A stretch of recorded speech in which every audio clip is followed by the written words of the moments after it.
కొన్ని సందర్భాల్లో చరిత్ర తెలుసుకునే ప్రయత్నం చేస్తుంటాం మనం. ఆ చరిత్ర తెలుసుకునే దాంట్లో మహాభారతంలో శ్రీరాముడు ఎలా పరిపాలించిండు, మహాభారతం పరిపాలన ఎట్లుండే, సినిమాల ద్వారా కానీ లేకపోతే పుస్తకాల ద్వారా కానీ లేకపోతే ఇప్పుడున్న లేటెస్ట్ గూగుల్లో కానీ ప్రతి కాలంలో ఒక చరిత్ర స్థిరంగా ఉండిపోయే చరిత్ర. ఈ చరిత్ర పదులతో వచ్చే చరిత్ర కాదు ఇది.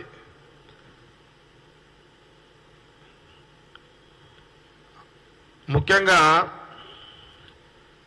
మనము శ్రీకృష్ణదేవరాయల గురించి చెప్పుకుంటాం. ఎందుకు చెప్పుకుంటాము?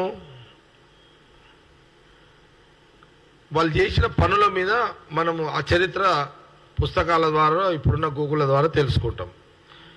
అట్లాగే మహాభారతం, రామాయణం, శ్రీరాముని యొక్క చరిత్ర ఎట్లయితే మన భూమి మీద ఉందో అట్లాగే మహాభారతం చరిత్ర ఎట్లయితే ఉందో అట్లాగే శ్రీకృష్ణదేవరాయలు గారి చరిత్ర ఉంది.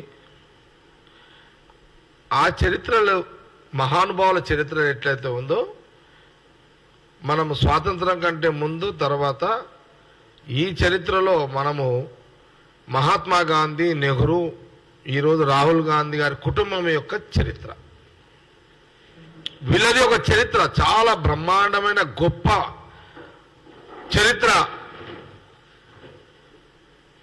జవహర్లాల్ నెహ్రూ గారిది. జవహర్లాల్ గారి యొక్క చరిత్ర స్వాతంత్రం రాకముందు మనము వారి బాల్యము, వారి స్థిరాస్తులు, వాళ్ళ దాన ధర్మాలు, దేశ స్వాతంత్రం కోసం వాళ్ళ త్యాగాలు, వాళ్ళ కష్టాలు, వాళ్ళ బాధలు, సుఖ జీవితం గడపాల్సిన శక్తి గల ఆర్థిక శక్తి ఉన్నటువంటి ఉన్నటువంటి జవహర్లాల్ నెహ్రూ గారు కూడా దేశ ప్రజలు బాగుండాలి, భారతదేశ ప్రజలు బాగుండాలి, భారతదేశ ప్రజలు సుఖశాంతులతో ఉండాలి, ఈ బ్రిటిష్ పాలన పోవాలి, ప్రజాస్వామ్య పద్ధతిలో దేశం రావాలి, ప్రజల మనోభావాలు, ప్రజల దగ్గ పరిపాలన వచ్చే విధానం భారతదేశంలో ఉండాలి, ఈ దేశంలో స్వతంత్రత ఉండాలి, భారతదేశంలో స్వతంత్రత ఉండాలి, ఈ దేశంలో ప్రజాస్వామిక హక్కులతో పరిపాలనలు ఉండాలి, ఇవన్నీ జరగాలి, ఇవన్నీ కావాలి అన్నప్పుడు ఆ రోజు మహాత్మా గాంధీ నాయకత్వంలో నెహ్రూ గారు, జవహర్లాల్ నెహ్రూ గారు వారి త్యాగాలు అనేకము ఉన్నాయి. చాలామంది మహానుభావులు ఉన్నారు, వాళ్ళందరికీ కూడా నేను ఒక్కొక్కరికి చెప్తా. కానీ ఆ రోజులలో నెహ్రూ గారి నుంచి, మహాత్మా గాంధీ నెహ్రూ గారి నుంచి మొదలు పెడితే చూడండి,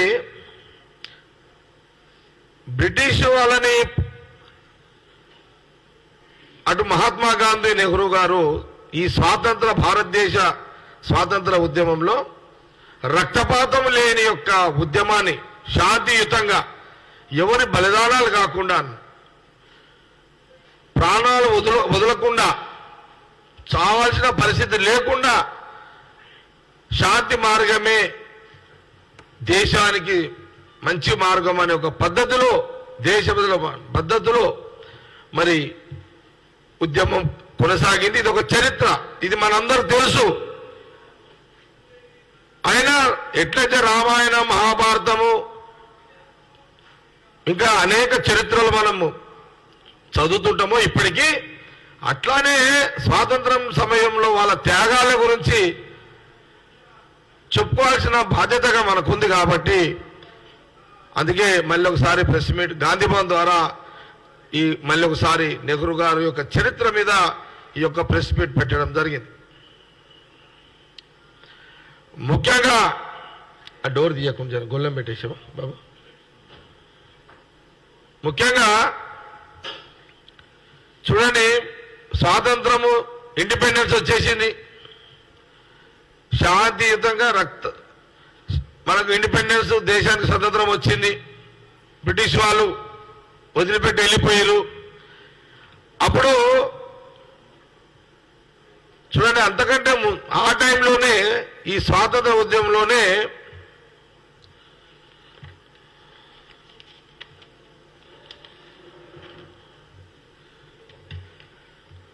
నెహ్రూ గారు, అంటే మహాత్మా గాంధీ గారి గురించి మళ్ళీ మనం ఇంకా చాలా చెప్పుకోవాల్సి ఉంది. కానీ ఈరోజు నెహ్రూ గారి యొక్క వారి త్యాగాలు, వాళ్ళ పడ్డ కష్టాలు, వారు ఎలాంటి సర్వీస్ ఇచ్చారు దేశ ప్రజలకు, వాళ్ళు తీసుకునే మెట్లు ఎట్లుండే, దేశం యొక్క పరిస్థితులు ఎట్లుండే, ఆ రోజున ఆర్థిక పరిస్థితులు ఎట్లుండే, వ్యవసాయం ఎట్లుండే, ఆ రోజులలో భోజనం కూడా కష్టకాలంలో తిండి కూడా దొరకకుండే, గంజి దాగి బతికిన రోజులు, చాలా ప్రజలు కూడా చాలా కష్టంగా బతికిన రోజులు అవి. మనం చూడలేము, అవన్నీ చూడం కూడా.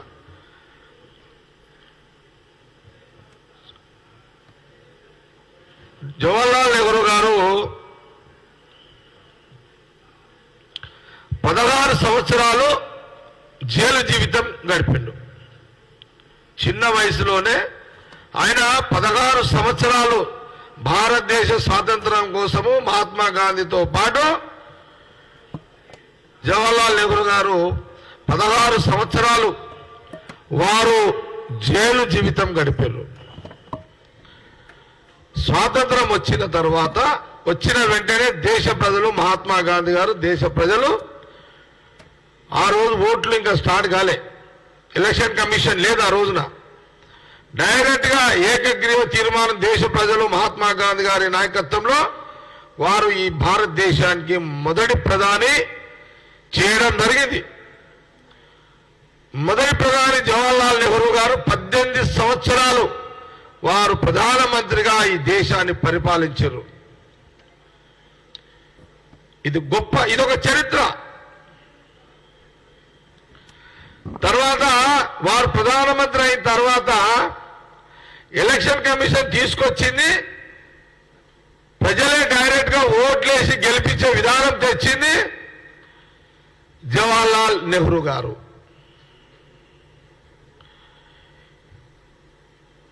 ఇది బీజేపీ నాయకులు కాదంటారా?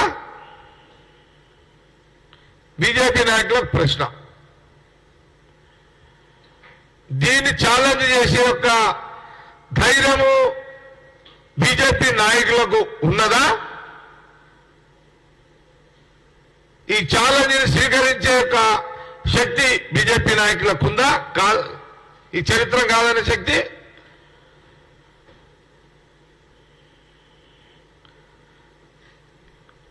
అప్పుడు ఎవరు అప్పుడు ఎవరు లేరు కదా, పుట్టలేరు కదా. ఇప్పుడు ప్రధానమంత్రి మోడీ గారు పుట్టినా? ప్రధానమంత్రి మోడీ గారు పుట్టలే, అమిత్ షా గారు పుట్టలే, ఇక కిషన్ రెడ్డి, బండి సంజయ్ మొన్న పుట్టిన వాళ్ళేనే.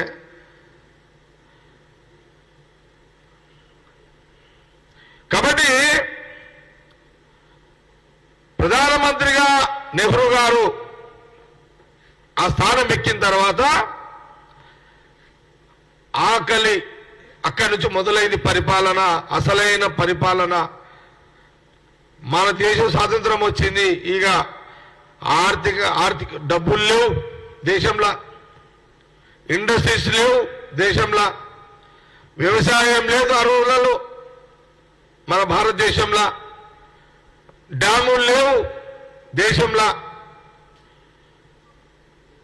అప్పుడు ప్రధానమంత్రిగా జవహర్లాల్ నెహ్రూ గారు వ్యవసాయ రంగాన్ని భారతదేశంలో ముందు నీటి వసతులు ఎట్లా ఏర్పాటు చేయాలి అని మొదటి ప్రాధాన్యత వ్యవసాయం మీద నెహ్రూ గారు ప్రాధాన్యత పెట్టుకొని దేశంలో ఆకలి చావులు ఉండకూడదు అని ఒక ప్రాధాన్యతగా తీసుకొని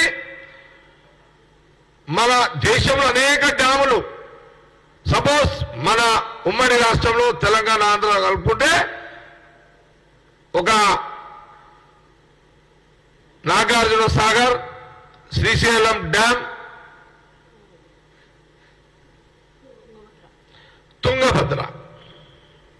నేను ఎగ్జాంపుల్గా చెప్తున్నా. అప్పుడు ఈ వ్యవసాయం ఎప్పుడైతే ఉత్పత్తి భారతదేశంలో రైతులందరూ వ్యవసాయానికి ఆర్థికమైన వసతులు, నీటి వసతులు ఏర్పాటు మొదలైంది అప్పుడే, నెహ్రూ గారు ప్రధానమంత్రిగా ఉన్నప్పుడే. ఈ రోజులలో మస్తు మాట్లాడతాము. ఇప్పుడు బీజేపీ వాళ్ళు మాట్లాడతారు, బీఆర్ఎస్ వాళ్ళు మాట్లాడతారు. ఇప్పుడేముంది?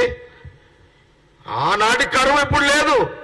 అది కరువు కాదు, నరకం. అది ఆ రోజులలో దేశ ప్రజలు నరకము. డబ్బులు లేక, తినడానికి గింజలు లేక, ఇది ఆనాటు పరిస్థితి దేశంలో. నెహ్రూ గారికి ఇది ఒక ఛాలెంజ్. ఇంత పెద్ద దేశంలో ఈ జనాభాని ఎట్లా ఆహార ధాన్యాలు ఉత్పత్తి చేసి వాళ్ళకు 3 పూటల తిండి తినే విధానాన్ని ఎట్లా, వ్యవసాయ రంగాన్ని ఎట్లా అభివృద్ధి చెందాలి. ఇప్పుడు చాలా మంది మాట్లాడతారు, కేసీఆర్ మాట్లాడతారు, హరీష్ రావు మాట్లాడతారు, బీజేపీ వాళ్ళు మాట్లాడతారు. ఏం చేసింది 70 ఏళ్ళ కాంగ్రెస్? ఏం చేసింది? నేను అడుగుతున్నా బీజేపీ వాళ్ళకు. 500 అదేదో అప్పుడప్పుడు రామాలయం, అది శ్రీరాము నివసించే గుడిని కూలగొడితే ఈ చరిత్ర చదవాలి కదా. ఎట్లయితే శ్రీరాముడి చరిత్ర నువ్వు చదువుతున్నావు అంటే, నువ్వు శ్రీరామచంద్రుడు భగవాన్ చరిత్ర చదువుతున్నావు అంటే నీకు ఓట్లు వస్తాయని దాన్ని ఎక్స్పోజ్ చేస్తున్నావు. కానీ మహాత్మా గాంధీ, నెహ్రూ గారు మరి చేసింది కూడా నువ్వు, మరి ఇదొక చరిత్రనే కదా. శ్రీరామచంద్రుడి పరిపాలన ఎట్లయితే సాగిందో అట్లాగే ఆ రోజే నెహ్రూ గారు ప్రధానమంత్రి కాగానే శ్రీరామచంద్రుని లాంటి పరిపాలన అంటే నీళ్లు, నిధులు, రైతులు, ఉద్యోగాలు, ఇండస్ట్రీస్, చదువుకోవడానికి ఎడ్యుకేషనల్, ఇవన్నీ అప్పుడే కదా మొదలైంది, నెహ్రూ గారు కాలంలోనే కదా.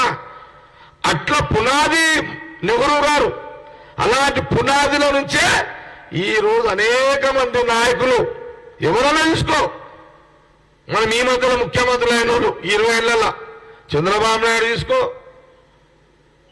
కేసీఆర్ని తీసుకో, మొన్న జగన్ తీసుకో, రాజశేఖర రెడ్డిని తీసుకో, రోషే గారిని తీసుకో, కిరణ్ కుమార్ రెడ్డిని తీసుకో,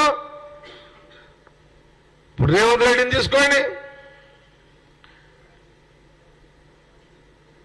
ఇట్లా ఆయన వేసిన ఇష్టంలో నుంచే వీళ్ళందరూ వచ్చారు. ఆయన వేసిన పునాదిలో నుంచే ఈ నాయకులు వచ్చారు. అది మర్చిపోవద్దని అడుగుతున్నా. అదే నేను జ్ఞాపకం చేపిస్తున్నా ఈరోజు గాంధీ భవన్ మీడియా ద్వారా. ఇంత పెద్ద గొప్ప చరిత్ర, త్యాగాల కుటుంబము. రాహుల్ గాంధీ గారి యొక్క ముత్తాత, రాహుల్ గాంధీ గారి యొక్క ముత్తాత జవహర్లాల్ నెహ్రూ యొక్క గొప్పతనం, ఆ బ్లడ్డే ఈరోజు రాహుల్ గాంధీ గారిని మళ్ళీ జనంలో నడిపిస్తున్నది.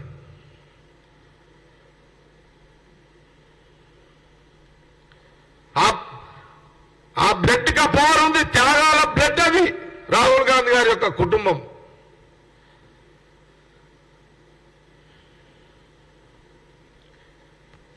ఆ రోజు ఆహార ధాన్యాల ఉత్పత్తి మొదలైనవి, వ్యవసాయ రంగం అభివృద్ధి చెందుతూ ఉంది. కరువు వస్తే కూడా, ఎప్పుడన్నా కరువు వస్తే, వర్షాలు పడకుండా కరువు వస్తే ఒక 3 సంవత్సరాలు ధాన్యాలు నిల్వ ఉండే విధంగా గోదాములు కూడా కట్టడం జరిగింది. దేశం మొత్తము అకాల వర్షాలు లేకపోయినా, వర్షాలు వచ్చి పంటలు కొట్టుకోపోయినా, లేకపోతే వర్షాలు లేక పంటలు ఎండిపోయినా, ధాన్యం లేకపోతే 3 సంవత్సరాలు కరువు ఉంటే ఆ 3 సంవత్సరాల్లో ధాన్యము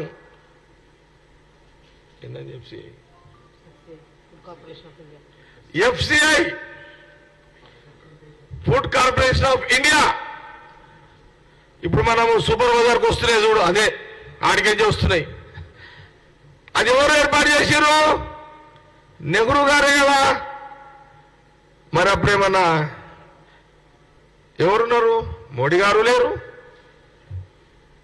అమిత్ షా లేడు, కేసీఆర్ లేడు, కేటీఆర్ లేడు, హరీష్ రావు లేడు, ఎవరో లేము. ఎందుకు నరుకుతున్నారు ఈ ముచ్చట్లు? మీరు పనికొచ్చే ముచ్చట్లు మాట్లాడండి. దీని మీద డిబేట్కి వస్తారా? ఉందా దమ్ము? ఇది మా ఊళ్ళు రెడీ ఉన్నారు. మా స్పోక్స్ పర్సన్ కమల్ భవానీ రెడ్డి గారు, మెట్టు సాయి మాట చెప్తున్నా. ఏది నోరుంది కదా మాట్లాడలేదా మీరు? అచ్చా, అట్లా మనకు వ్యవసాయ రంగం అభివృద్ధి చెందడం కాగానే ఇండస్ట్రియల్ దిక్కు వచ్చేసారు. యువకులకు ఉద్యోగాలు కావాలి. అప్పుడు మన దేశంలో డబ్బులున్న కొంత ఉన్నవాళ్ళు కూడా ధైర్యం చేయలే. అప్పుడు నెహ్రూ గారు, ఏ దేశం అది? రష్యా ఆ జర్మనీ. అప్పుడు నెహ్రూ గారు ఆ దేశాల ప్రధానమంత్రి అక్కడున్న వ్యవస్థతో మాట్లాడి అక్కడున్న ఇండస్ట్రీస్ని ఈ దేశానికి తీసుకొచ్చి ఇక్కడున్న ధనికులు కూడా నమ్మకం వచ్చే వాళ్ళు, అంటే ఇక్కడ ఈ దేశంలో ఉన్న ధనికులు పెట్టడానికి ఎంతమంది అయినారు? టాటా లాంటి వాళ్ళు కూడా వెనకైపోయారు. అప్పుడు ఆ రష్యా జర్మనీ నుంచి నెహ్రూ గారు ఆ ఇండస్ట్రీస్ అనేది దేశానికి తీసుకొచ్చి అవి దినదినాభివృద్ధి చెందడంతో అక్కడ ఎంప్లాయ్మెంట్ స్టార్ట్ అయింది. అంటే యువకులకు ఉద్యోగాలు మొదలైనవి. అప్పుడు టాటా బిర్లా లాంటి వాళ్ళు కూడా మరి మేము కూడా పెట్టుబడి పెడతామని మన దేశంలో ఉన్న పెట్టుబడిదారులు అప్పుడు ముందుకు వచ్చారు. అక్కడ పునాది మొదలైంది నెహ్రూ గారిది. మరి అప్పుడు వీళ్ళు అంటున్నారా? ఇది ఒక చరిత్ర. అట్లనే ఇవన్నీ ఎడ్యుకేషనల్ డెవలప్ కావాలి. అప్పుడు ఈ ఐఐటీలు ఉన్నాయి కదా, ఇప్పుడు ఈ ఐఐటి ఎడ్యుకేషనల్ ఇన్స్టిట్యూట్ యొక్క వ్యవస్థను తీసుకొచ్చింది నెహ్రూ గారే.